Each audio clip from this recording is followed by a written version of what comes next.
In April 2023, Amazon released the fifth and final season of the comedy series, The Marvelous Mrs. Maisel, about a desperate housewife from the 1950s who, instead of the role of an exemplary wife and mother, chose the career of a stand-up comedian.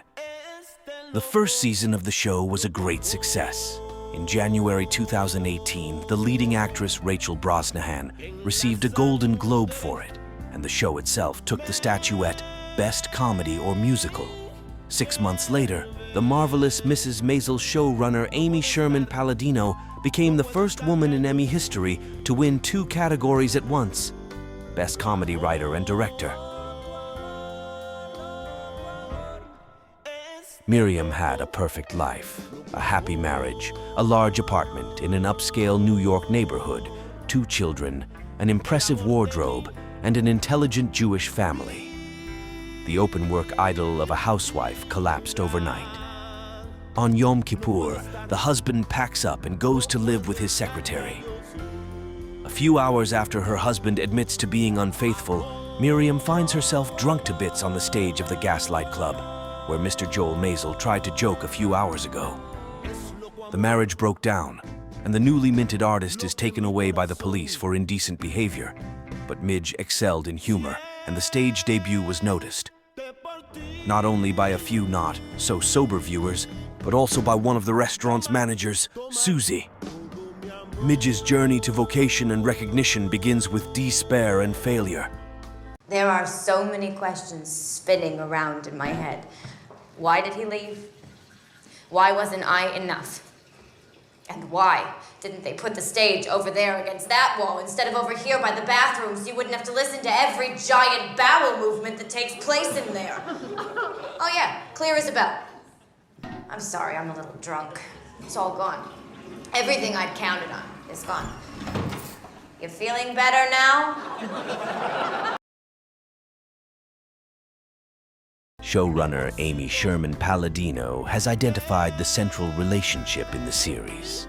Not Midge's broken relationship with her husband Joel, the generational conflict with her professor father, or the slowly smoldering attraction between Miriam and Lenny Bruce, but the friendship and collaboration with manager Susie Meyerson. Mrs. Maisel could run miles on her heels, but she couldn't have climbed the highest stages without the support of an agent. The show's creators and actresses Brosnahan and Bronstein coined the term womance for this union. While bromance is well known, womance has yet to gain a foothold in the vernacular. At first glance, opposites attract. The pragmatic and blunt Meyerson, who was penniless, saw the desperate housewife as a star and never stopped believing in Midge. Moody and initially disconnected from reality, Miriam saw Susie as a guide to a new life after divorce or death. Throughout the seasons, these women learned to listen, understand, forgive, and embrace each other's imperfections. They discovered that in terms of fundamental values and moral principles, they were not so different after all. Hardly any other show captures a similar dynamic of relationships. Not sisters, not friends, not colleagues, something bigger and untranslatable. Colleagues in any endeavor. Together, Susie and Midge are not only making waves, but also shaking the foundations of the male-dominated show business in the mid-20th century. In the Sherman Palladino show, stand-up doesn't end when Midge leaves the stage. At some point, it begins to feel like nearly all New Yorkers in the 1960s are comedians in reserve.